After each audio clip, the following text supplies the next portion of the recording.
चलिए रुक करेंगे बड़ी खबर का। उत्तराखंड से रुद्रप्रयाग के धौलतीर में बड़ा सड़क हादसा हुआ है। बद्रीनाथ राष्ट्रीय राजमार्ग पर रुद्रप्रयाग से बद्रीनाथ की ओर जा रही एक मिनी बस घोलतीर के पास अनियंत्रित होकर अलकनंदा नदी में गिर गई।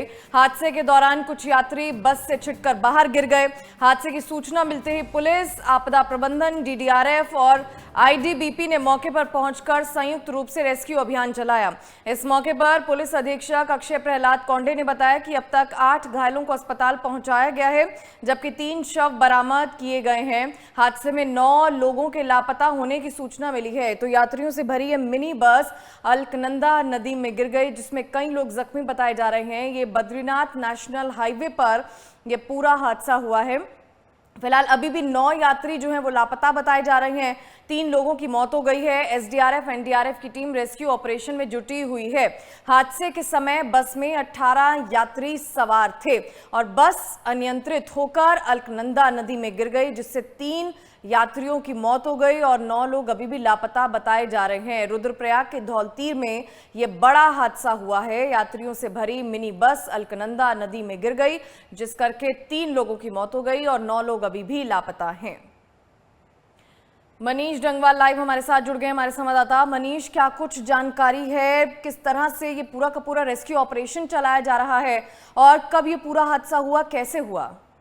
जलस्तर है वो काफी बढ़ा हुआ है। देखिए, बिल्कुल आज की बात करें तो उत्तराखंड में 3 सड़क हादसे जो है वो देखने को मिले हैं और सबसे बड़ा जो सड़क हादसा रुद्रप्रयाग में देखने को मिला है, जो बस जो है वो बद्रीनाथ के लिए जा रही थी, वो रुद्रप्रयाग के पास जो है वो अलकनंदा में जा समाई और कुछ लोग जो है वो जब ये हादसा हुआ तो बस से छटक कर बाहर निकल गए और 2 जो डेड बॉडी अभी तक है वो बरामद कर ली गई है। हालांकि जो एसपी है वहां के रुद्रप्रयाग जिले के, उन्होंने 3 डेड बॉडी जो है वो प्राप्त करने की बात कही है, यानी कि 3 लोगों की मौत की बात कही है और 8 लोग जो है वो इसमें घायल हैं। उनका जो रेस्क्यू किया गया है, उनको अस्पताल में उपचार चल रहा है।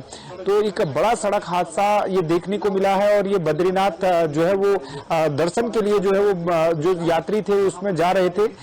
ड्राइवर समेत 19 लोग जो थे इसमें मौजूद थे। तो एक बड़ा जो है वो सड़क हादसा जो है वो ये देखने को मिला है। एक और सड़क हादसा रुद्रप्रयाग में ही जनपद में देखने को मिला है, जो पोखरी मोटर मार्ग के पास जो एक सड़क हादसा हुआ है, उसमें एक बैंक मैनेजर जो जिला सहकारी बैंक के बैंक मैनेजर थे, उनकी जो कार थी वो जो है वो सड़क दुर्घटना का शिकार हो गए और उसमें उनकी मौके पर ही मौत हो गई। अगर एक और सड़क हादसे की बात करें तो एक और सड़क हादसा जो है वो विकासनगर में देर रात देखने को मिला है, जिसमें 4 लोग सवार थे और ये जो कालसी चक्रता मोटर मार्ग पर ये सड़क हादसा हुआ है। 4 लोगों में से एक घायल को जो है वो उपचार चल रहा है अस्पताल में और 3 लोगों की जो है वो मौत की खबर है। तो अगर कुल मिलाकर देखें तो कई लोगों की जान जो है वो आज सड़क हादसे में चली गई है। तो कुछ लोग घायल हो गए, तो कुछ लोग अभी भी रुद्रप्रयाग में जो बस दुर्घटनाग्रस्त हुई है उसमें उनको लेकर रेस्क्यू अभियान चल रहा है और बताया ये जा रहा है कि जिनका उपचार रुद्रप्रयाग में चल रहा है, जो गंभीर रूप से घायल है, उनको हेली की सेवा की मदद से जो है वो ऋषिकेश एम्स में जो है वो लाया जाएगा, जो गंभीर रूप से घायल हैं। जी मनीष, कितने लोगों की मौत हुई है और कितने लोग अभी भी लापता बताए जा रहे हैं? एनडीआरएफ, एसडीआरएफ की टीमें कैसे इस रेस्क्यू ऑपरेशन को अंजाम दे रही हैं? देखिए, बिल्कुल अगर रुद्रप्रयाग में जो टेम्पो ट्रेवल जो है वो दुर्घटनाग्रस्त हुआ, यानी मिनी बस इसे हम कह सकते हैं, 31 सीटर ये बस थी। हालांकि 19 लोग इसमें सवार थे। तो 19 लोगों की बात करें तो 9 लोग जो है इसमें अभी मिसिंग बताए जा रहे हैं। 8 लोगों का जो है रेस्क्यू कर लिया गया है, जिनका उपचार चल रहा है और 2 लोगों की जो है वो प्रशासन की तरफ से भी बात चल रही है कि 2 लोगों का जो है वो मौत हुई है। तो कुल मिलाकर देखिए तो 8 लोगों का रेस्क्यू कर लिया गया है, 2 लोगों का जो है वो डेड बॉडी प्राप्त हुई है, तो 10 लोग ये हो गए और 9 लोग जो है वो मिसिंग अभी तक बताए जा रहे हैं, जिनका रेस्क्यू चल रहा है। एसडीआरएफ और एनडीआरएफ की टीमें जो है वो मौके पर हैं, रेस्क्यू अभियान जारी है। सबसे बड़ा बड़ा जो दिक्कत आ रही है वो ये आ रही है क्योंकि जो बस है वो अलकनंदा नदी में समाई हुई है और इस वजह से जो है वो रेस्क्यू में दिक्कतें आ रही हैं। हालांकि जल पुलिस भी वहां पर मौके पर पहुंच गई है, एसडीआरएफ भी जो है वो मौके पर पहुंची और एसडीआरएफ भी मौके पर पहुंची है, तो इसलिए रेस्क्यू अभियान चल रहा है और जब तक ये रेस्क्यू अभियान खत्म नहीं होता है तब तक ये पूरी तरीके से लोगों की चिंताएं जो है वो इस हादसे को लेकर बनी हुई है, क्योंकि कई राज्यों के लोग जो है इस बस में सवार थे और वो बद्रीनाथ दर्शन करने के लिए जा रहे थे। जी, क्या कारण रहा इस पूरे हादसे का, क्या वजह पता लग पाई है मनीष? देखिए, हादसे का अभी कारण पता नहीं चल पाया, लेकिन जो बस चालक था वो भी घायल हुआ है और उसका उपचार चल रहा है। अब उनके जो है वो बयान लिए जा सकते हैं कि किस तरीके से ये हादसा हुआ। हालांकि अभी भी कोई लोग बोलने की स्थिति में नहीं है कि आखिरकार किस तरीके का वो मंजर था जब ये सड़क हादसा हुआ, क्योंकि कई लोगों से जो प्रत्यक्षदर्शी है उनका साफ तौर से कहना है कि जैसे ही सड़क हादसा हुआ वो वहां पर जब मौजूद थे तो उन्होंने तुरंत जिला आपदा कंट्रोल रूम को सूचना दी थी और आपदा कंट्रोल रूम को सूचना देते ही जो एसडीआरएफ एनडीआरएफ की टीमें थी वो मौके पर पहुंची हुई थी। और जो मंजर वो बयां कर रहे हैं वो ये बयां कर रहे हैं कि जैसे ही जब ये सड़क हादसा हुआ तो कुछ लोग बस से छिटक गए और मदद की गुहार लगाने लग गए, चीख पुकारें वहां पर सुनाई देने लगी, तो मदद के लिए स्थानीय लोग भी वहां पर पहुंचे और जो घायल थे उन्हें उपचार के लिए जो है वो पहुंचाया गया। काफी दर्दनाक ये हादसा है और जिस तरीके से आप हादसे की वजह कर रहे हैं, सभी लोग क्या उत्तराखंड के ही रहने वाले थे या कहीं और के रहने वाले थे? टूरिस्ट थे, दर्शन करने के लिए आए थे सिर्फ? देखिए, अभी तक जो लिस्ट आई है, जो घायलों की जो लिस्ट आई है उसमें केवल जो चालक थे वो उत्तराखंड के रहने वाले थे और बाकी जो इसमें सारे जो यात्री थे वो श्रद्धालु थे, वो बद्रीनाथ धाम के लिए दर्शन करने जा रहे थे।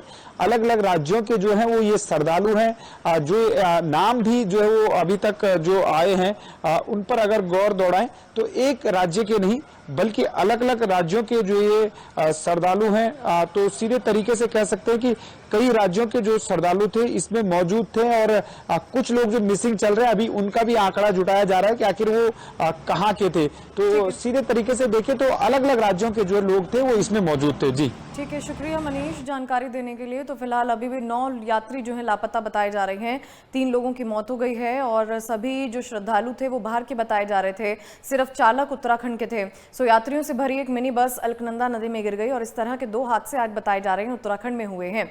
बद्रीनाथ नेशनल हाईवे पर हादसा हुआ, हादसे में 3 यात्रियों की मौत हो गई है और 9 लोग लापता बताए जा रहे हैं। रेस्क्यू ऑपरेशन जो है वो शुरू हो चुका है, एसडीआरएफ एनडीआरएफ की टीमें मौजूद हैं और यात्रियों को निकालने की कोशिशें लगातार वहां पर की जा रही हैं।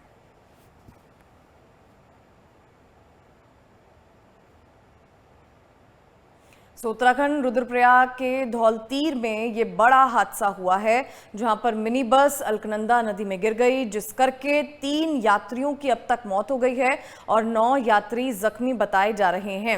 31 सीटर ये बस थी लेकिन 19 लोग ही इस बस में सवार थे। हालांकि क्या कारण रहा, किन कारणों की वजह से ये पूरा हादसा हुआ वो अभी तक स्पष्ट नहीं हो पाया है, लेकिन प्रशासन अब जुटा हुआ है, रेस्क्यू ऑपरेशन वहां पर चल रहा है। ये 2 तस्वीरें भी आप देखिए कि किस तरह से एनडीआरएफ और एसडीआरएफ की टीमें नीचे गई हुई हैं। अलकनंदा नदी के पास यात्रियों को निकाला जा रहा है क्योंकि बस जो है वो पूरी तरह से नदी में समा चुकी है और 9 यात्री अभी भी लापता बताए जा रहे हैं। उनको निकालने के लिए कोशिशें एसडीआरएफ एनडीआरएफ की टीमें लगी हुई हैं, प्रशासन जुटा हुआ है। फिलहाल इस पूरे हादसे में 3 यात्रियों की मौत हो गई है, 9 लोग अभी भी लापता बताए जा रहे हैं। स्थानीय लोग भी इस रेस्क्यू ऑपरेशन में मदद कर रहे हैं और एसडीआरएफ एनडीआरएफ की टीमें वहां पर लगी हुई हैं निकालने के लिए लोगों को। फिलहाल 3 यात्रियों की मौके पर ही मौत हो गई और 9 यात्री अभी भी लापता बताए जा रहे हैं। और ये भी कहा जा रहा है कि जो मिनी बस में यात्री सवार थे वो सिर्फ दर्शन करने के लिए यहाँ पर आए हुए थे और अलग अलग राज्यों से ये लोग बताए जा रहे हैं। सो बड़ी जानकारी इस वक्त की आपको बता रहे हैं, 2 तस्वीरें भी आपको दिखा रहे हैं। बद्रीनाथ नेशनल हाईवे पर यह बड़ा हादसा हुआ है। इस हादसे में 3 यात्रियों की मौत हो गई है और 9 लोग लापता बताए जा रहे हैं। एसडीआरएफ, एनडीआरएफ की टीम रेस्क्यू ऑपरेशन में जुटी हुई है। इस हादसे के समय बस में 18 यात्री सवार थे और बस अनियंत्रित होकर अलकनंदा नदी में गिर गई, जिसके बाद ये बड़ा हादसा हुआ। फिलहाल ये पूरी की पूरी बस जो है वो अलकनंदा नदी में समाई हुई है और टीमें वहां पर जुटी हुई हैं। रेस्क्यू ऑपरेशन किया जा रहा है। 3 यात्रियों की मौत हो गई है और 9 यात्री अभी भी लापता बताए जा रहे हैं। और चलिए वहीं रुक करेंगे एक और बड़ी खबर का। विकासनगर में बड़ा हादसा हुआ है। उत्तराखंड के विकासनगर में गहरी खाई में कार गिरी है और 3 लोगों की मौत हो गई है। उत्तराखंड के विकासनगर में यह बड़ा हादसा हुआ। बड़ी जानकारी इस वक्त की आपको बता रहे हैं। उत्तराखंड के विकासनगर में यह बड़ा सड़क हादसा हुआ और देखिए गाड़ी किस तरह से क्षतिग्रस्त हुई है, ये तस्वीर भी हम आपको दिखा रहे हैं। विकासनगर में ये बड़ा हादसा हुआ है। गहरी खाई में कार गिरी और 3 लोगों की मौत हो गई है। तो आज का दिन उत्तराखंड के लिए सही नहीं था। एक ही बड़ा हादसा अलकनंदा नदी में जब मिनी बस गिरी और दूसरा ये बड़ा हादसा विकासनगर में हुआ है। गहरी खाई में कार गिर गई और कार बुरी तरह से क्षतिग्रस्त हो गई है। 3 लोगों की मौत इसमें बताई जा रही है। हम आपको विकासनगर की वो तस्वीरें भी दिखा रहे हैं और गाड़ी की भी तस्वीर देखिए कि किस तरह से गाड़ी जो है बुरी तरह से क्षतिग्रस्त हुई है। फिलहाल वहां पर पुलिस प्रशासन पहुंच चुका है, टीम जुट गई है और 3 लोगों की मौत इसमें बताई जा रही है। हालांकि किन कारणों की वजह से यह हादसा हुआ अभी तक इसकी जानकारी नहीं है, लेकिन आज का दिन उत्तराखंड के लिए सही नहीं है। बड़े हादसे जो हैं आज के दिन हो रहे हैं। उत्तराखंड में पहले मिनी बस अलकनंदा में गिर गई और दूसरी ये बड़ी जानकारी विकासनगर में एक गाड़ी बुरी तरह से गहरी खाई में गिर गई। हमारे साथ मनीष जुड़े हुए हैं। मनीष, इस पूरे हादसे को लेकर क्या कुछ जानकारी है? विकासनगर में ये बड़ा सड़क हादसा हुआ है, 3 लोगों की मौत बताई जा रही है। देखिए, चक्राता कालसी जो मोटर मार्ग है उस पर ये कार जो है वो देर रात खाई में जा गिरी थी और इसमें 4 लोग जो है वो सवार थे। 4 लोगों में से एक जो घायल था उसका रेस्क्यू कर उसका उपचार चल रहा है, लेकिन जो 3 जो लोग और इसमें थे उनकी मौत हो गई है और उनकी जो डेड बॉडी है वो बरामद कर ली गई है। तो कुछ देर पहले ही जो है वो एसडीआरएफ की टीम ने जो है वो 3 शव बरामद किए गए हैं और जैसे ही एसडीआरएफ को जानकारी मिली थी तो एसडीआरएफ और पुलिस की टीम जो थी वो मौके पर पहुंची थी और रेस्क्यू अभियान चलाया जा रहा था। बड़ा मुश्किल ये रेस्क्यू अभियान था क्योंकि कई 100 मीटर खाई में जाकर ये कार गिरी थी, लेकिन अब जो बताया जा रहा है वो यही बताया जा रहा है कि 3 शवों को जो है वो बरामद कर लिया गया है और जो है ये रेस्क्यू अभियान जो है पूरा हो चला है। जी बिल्कुल, कहाँ के ये लोग बताए जा रहे हैं? कुछ डिटेल्स मिल पाई हैं जो इस बस गाड़ी में लोग सवार थे उनसे, उनके बारे में? देखिए, अभी जो है इनकी पूछताछ इसी चीज को लेकर चल रही है। इनके जो कागज थे उनको देखा जा रहा है, लेकिन माना यही जा रहा है कि अगर ये देर रात चक्रता कालसी की तरफ जा रहे थे तो हो सकता है ये स्थानीय निवासी वहां पर हो, तो इसलिए अभी जो इनके आइडेंटिटी है वो पहचान की जा रही है। लेकिन अभी जो पहली प्राथमिकता थी वो रेस्क्यू अभियान चलाने की थी और रेस्क्यू अभियान जैसे ही अब खत्म हुआ तो ये चीजें आगे जो है वो छानबीन की है कि आखिरकार ये लोग कहाँ के थे, किस समय ये जा रहे थे और हादसे की वजह क्या रही है। जी ठीक है, शुक्रिया मनीष जानकारी देने के लिए। तो फिलहाल पुलिस प्रशासन अब जुटा हुआ है। देर रात हुआ ये बड़ा हादसा। फिलहाल रेस्क्यू ऑपरेशन इसमें शुरू किया गया और गाड़ी को गहरी खाई से निकाला गया जिसमें 3 लोगों की मौत हो गई थी। उत्तराखंड के विकासनगर में ये बड़ा हादसा हुआ है और जैसे हमारे संवाददाता मनीष बता रहे हैं कि अभी फिलहाल पुलिस प्रशासन जुटा हुआ है। हादसे के कारणों का भी पता लगाया जा रहा है और इस गाड़ी में कौन सवार थे, कहाँ के रहने वाले थे, उसके बारे में भी जानकारी जो है प्रशासन जुटा रहा है। फिलहाल विकासनगर में ये बड़ा सड़क हादसा हुआ। देर रात ये गाड़ी गहरी खाई में गिर गई जिस करके 3 लोगों की मौत हो गई।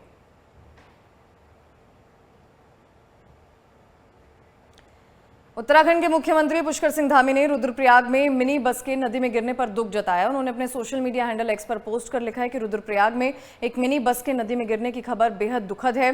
एसडीआरएफ की टीम और अन्य बचाव दलों की ओर से युद्ध स्तर पर राहत और बचाव कार्य चलाया गया। आगे उन्होंने ये भी लिखा कि वो इस मामले को लेकर स्थानीय प्रशासन के लगातार संपर्क में है और ईश्वर से सभी की सुरक्षा की प्रार्थना करते हैं।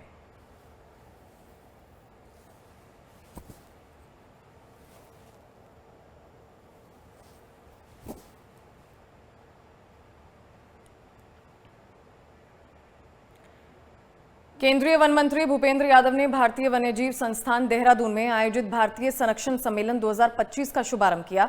इस दौरान देश भर से सैकड़ों छात्र, शोधकर्ता, वन अधिकारी, वैज्ञानिक और संरक्षण पेशेवरों वहां पर मौजूद रहे।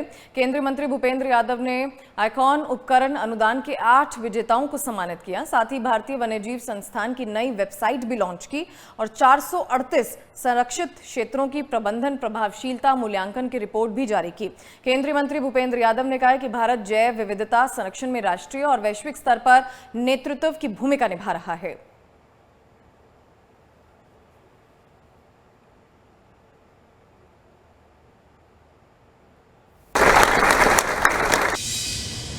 इंडिया के द्वारा सेकेंड इंडियन कंजर्वेशन कॉन्फ्रेंस का यहाँ 2 दिन का आयोजन किया जा रहा है। माननीय प्रधानमंत्री जी की प्रेरणा के हिसाब से ही वाइल्ड लाइफ कंजर्वेशन में जो हमारे यंग साइंटिस्ट काम करते हैं, पॉलिसी मेकर काम करते हैं, एकेडमिशियन काम करते हैं, रिसर्चर्स काम करते हैं, उनको हम यहाँ पर बुला करके अलग अलग क्षेत्र में काम करने जो उनके काम आते हैं इकट्ठा आकर के अपनी नॉलेज शेयरिंग, कैपेसिटी बिल्डिंग के लिए आगे बढ़े।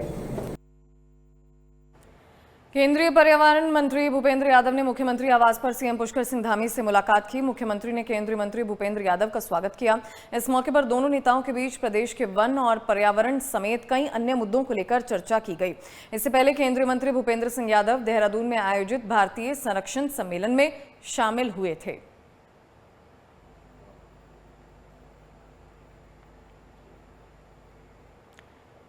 उत्तराखंड के कैबिनेट मंत्री गणेश जोशी से उनके आवास पर केंद्रीय मंत्री भूपेंद्र यादव ने मुलाकात की। बीजेपी युवा मोर्चा की राष्ट्रीय उपाध्यक्ष नेहा जोशी और छावनी परिषद देहरादून के पूर्व उपाध्यक्ष विष्णु प्रसाद गुप्ता उपस्थित रहे।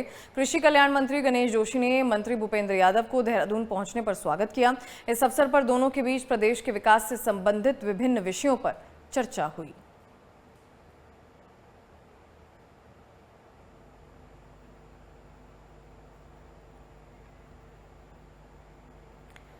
उत्तराखंड में आईएएस बंशीधर तिवारी को एक और बड़ी जिम्मेदारी सौंपी गई है। दरअसल बंशीधर तिवारी को मुख्यमंत्री पुष्कर सिंह धामी के अपर सचिव के तौर पर नियुक्त किया गया है। बंशीधर तिवारी वर्तमान में महानिदेशक सूचना के पद पर कार्यरत हैं। साथ ही उनके पास देहरादून विकास प्राधिकरण के उपाध्यक्ष पद की भी जिम्मेदारी है। अब मुख्यमंत्री कार्यालय में नई भूमिका मिलने से उनका कद और अधिक बढ़ गया है। वहीं हरिद्वार के जिलाधिकारी मयूर दीक्षित की अध्यक्षता में गंगा संरक्षण समिति की जिला कार्यालय सभागार में बैठक की गई, जिसमें गंगा और पानी से संबंधित विषयों और समस्याओं को लेकर चर्चा की गई। इस दौरान जिलाधिकारी ने मोक्ष घाट और स्नान घाट का संरक्षण न करने के साथ ही सामान चोरी होने पर भी कार्रवाई न करने पर श्यामपुर के प्रधान को संबंधित विभाग के अधिकारियों को नोटिस जारी करने के दिए हैं। बैठक में अधूरी तैयारियों के साथ आने पर सहायक अभियंता सिंचाई का वेतन रोकते हुए कारण बताओ नोटिस जारी करने के निर्देश दिए।